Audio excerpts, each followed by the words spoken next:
Hi, this is Rich Eiler with the NorthPoint Group. Today we're going to review a software solution from NorthPoint called Initiative Assessment. Initiative Assessment was developed and has been implemented to assess projects, initiatives, technology projects, business projects, or any type of project within an organization. Initiative assessment is based on identifying those critical factors for a project's success, what we call fundamental business activities. Based on scoring of those fundamental business activities, the software will then turn around and predict the project duration and cost and impact on value with 90+% accuracy.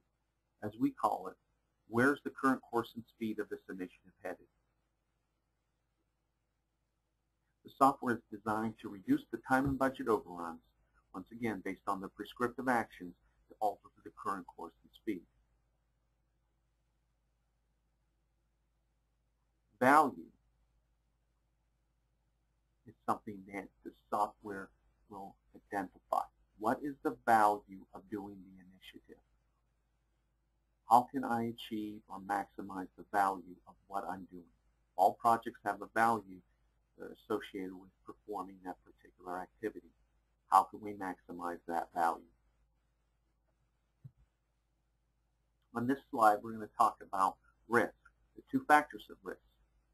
The positive side of risk, something that can be leveraged to create greater economic value, or something that is going to impact the performance and we need to mitigate or reduce as much as possible that risk.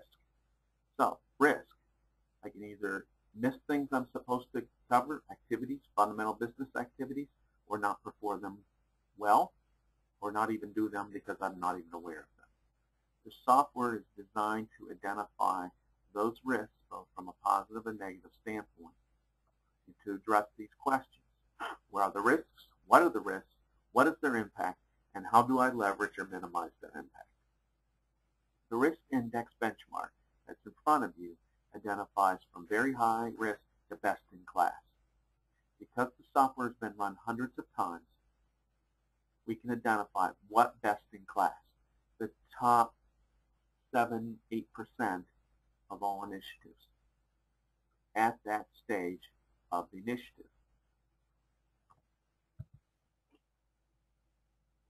Why is this focus on initiatives?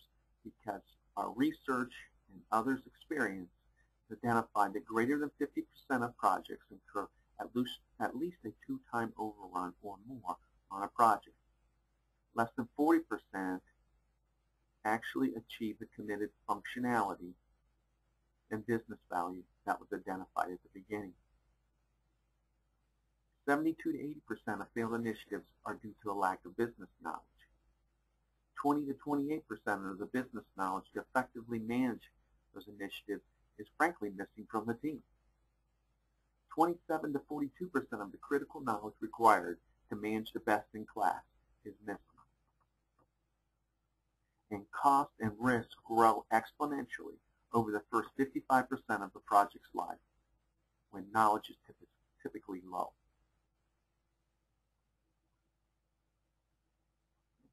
24% of the time, new problems are created as a result of the implementation. Initiative assessment was designed and implemented to address these issues. Initiative assessment identifies the root cause of issues and therefore reduces the project expenditure by 20 to 31%. Identified project overruns on 81% of the assessments. Overruns on the budget average between 41 and 2 times the budget. Schedule overruns identified on 86% of the assessments, with overruns averaging between 55 and 150% of the schedule. Use of initiative assessment reduces the plan and delivery time by 40+%. Improves the implementation value by 17 to 43%. And improves the knowledge, experience, and performance in IT by 21%, and the same in the business leadership by 36 to 58%.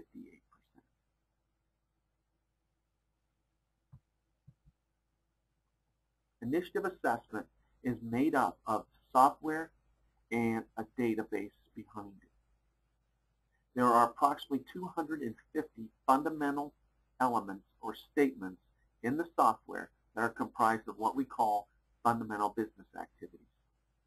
They're fundamental to the success of a project. Each statement is weighted based on its impact to the success of that project or initiative. This is not a checklist. These are what are the fundamental business activities that lead to success and what are the weights associated with those.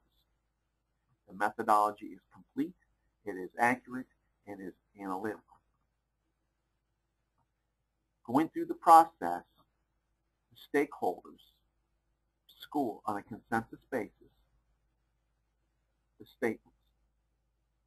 Within the software, the scores are recorded and relevant data points are also captured during that facilitation. Initiative assessment was designed not only to identify issues with time and budget, but with value. Where are we going to slip on achievement of value? In addition, we capture what's called KEP, K-E-P, knowledge, experience, and performance. The three-legged stool. You must have knowledgeable people on the team, they must have experience, and the team must have performed. Without those three, there's risks. And starting a project where the team hasn't performed before, risk seeps and creeps into the project. There is risk, you need to identify how to deal with it so you can achieve not only schedule, time, and money, and value. The process is quick. Typically part of a day to configure the software, a day or less to run the session with the key stakeholders to score on a consensus basis, a day or two to turn around the results, and part of a day to go through the results, the action plan, the timing, the assignments, to go make the prescriptive changes.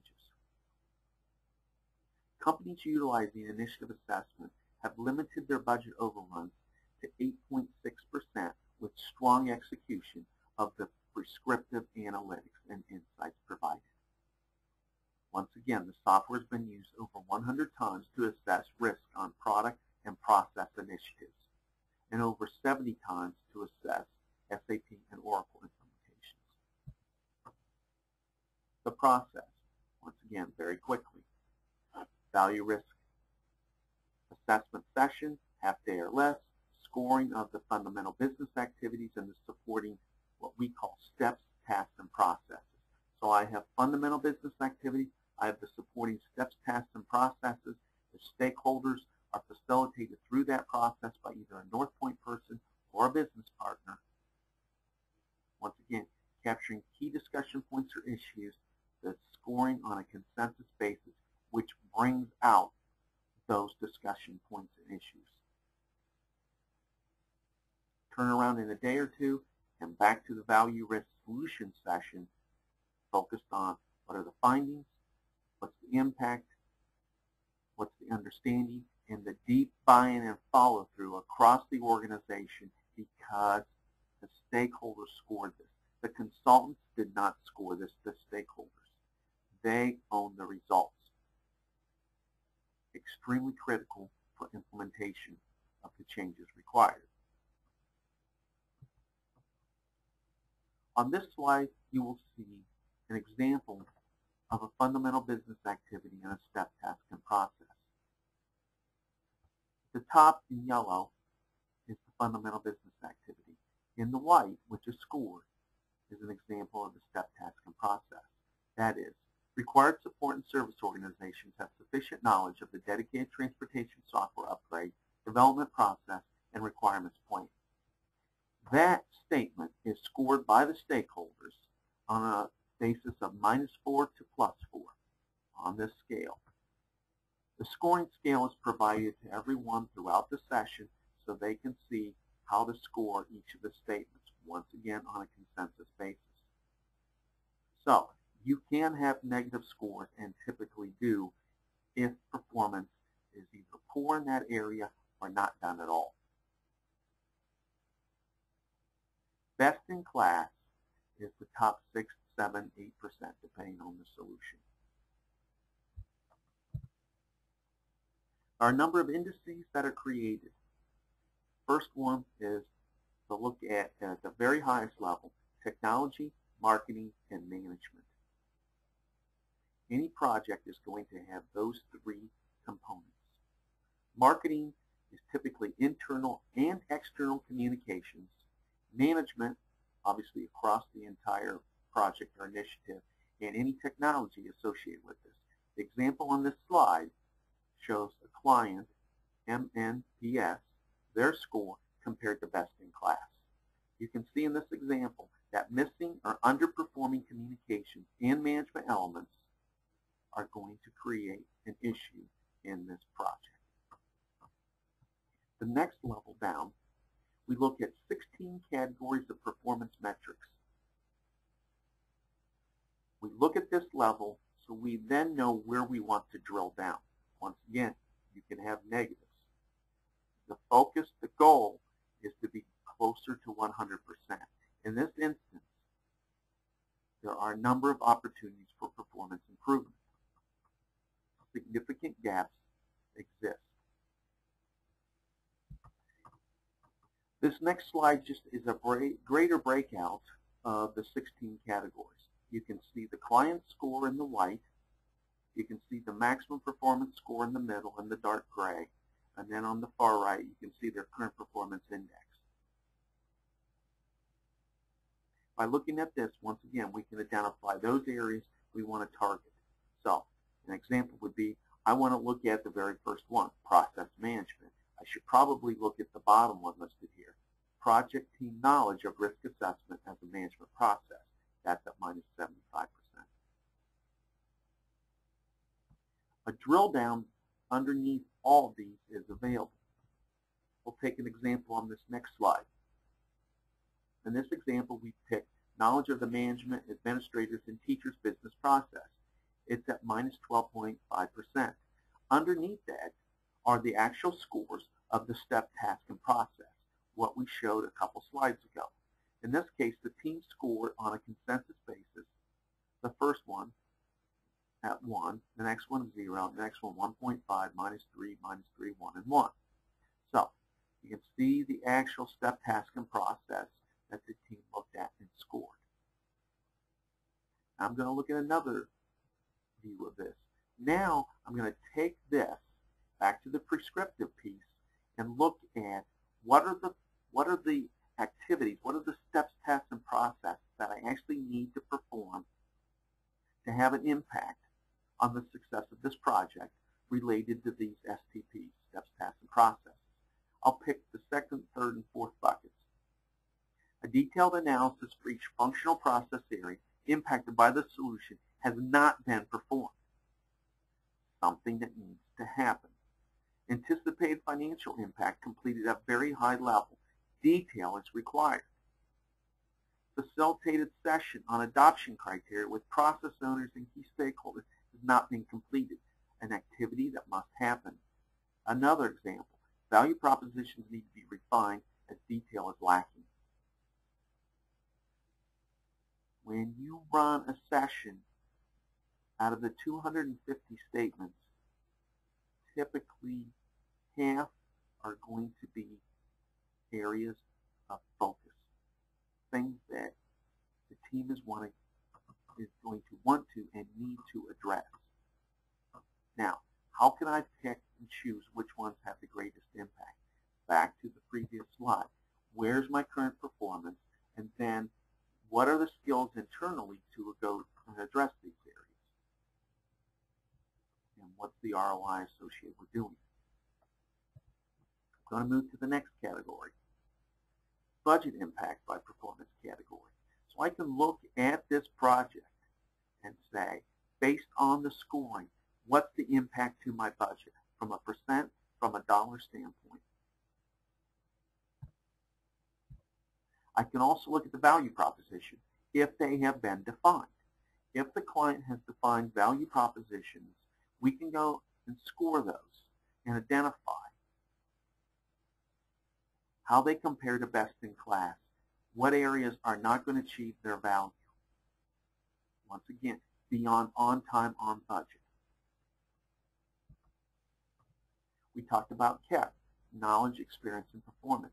This is a knowledge performance summary graph. Where are the areas that are best in class versus, in this case, the client scoring on these particular areas?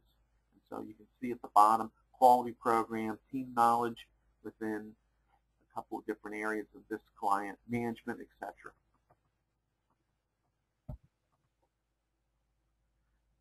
We can, once again, identify project cost and time.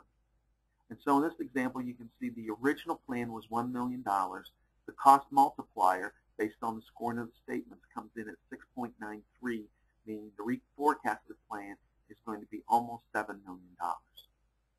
The original plan of 30 months is now almost triple that. Well, actually greater than triple that at 97.15. So back to current course and speed, this is where I'm going to end up. Now, I do have the opportunity, if I take advantage of the prescriptive nature of the software, to make changes. I don't have to end up at this point. Which brings us to checkpoint cycles. I can run this multiple times, 60, 90, 120 days. It really gets down to the teams that are commissioned to go off and make changes and then report back to the team to then go through and score their statements. Again, how much time do they need to go address these areas or activities to reduce the risk? So, flexible, really depends on the teams, the amount of work they have, and the time frame they have to complete. So, baseline, checkpoint 1, checkpoint 2. For a multi-year project, this should be run numerous times as risk seeps, creeps, and leaps into projects. What's okay today may not be. We all know people on the team change, and knowledge, experience, requirements change as you go through the project itself. So, maximizing the value. What's behind this? What we call the NorthPoint J-curve. So, you can see on the left-hand side, dollars on that axis, the right-hand side, time. And now I can look at this and say, I know that as far out to the right as possible a project goes, meaning the more time it takes, the greater the risk that comes into that project, the more money I'm going to spend. So, if I can manage the project, I know where the risks are at, I know what the knowledge requirements are, I know what the experience requirements are, and I'm executing on those prescriptive activities, I can move to the left. Less time, less dollars, faster return on my investment. Those are the goals. Initiative assessment provides that opportunity. So, in summary, initiative assessment is prescriptive and predictive. What has to be done, how to do it, how to measure it, and how well is it being done. Identifying the root cause. Obviously, we can identify project cost and time. Let's focus on the value. Let's focus on reducing the plan and delivery time and maximizing the return on the investment. That focus will allow us to increase the rate of success, shorten decision cycle times, convert that risk to economic value, identify and measure the gaps in the required knowledge, which will then relate back to shortening the decision cycle and increasing the rate of success. We can see that the process is very rapid. It's knowledge-based. It includes the critical stakeholders. It gets the buy-in of those stakeholders. The stakeholders can be internal and external to the organization. And the process is repeatable, consistent, and absolutely measurable. very much for your attention. If you have other questions, look at the NorthPoint website or contact one of the NorthPoint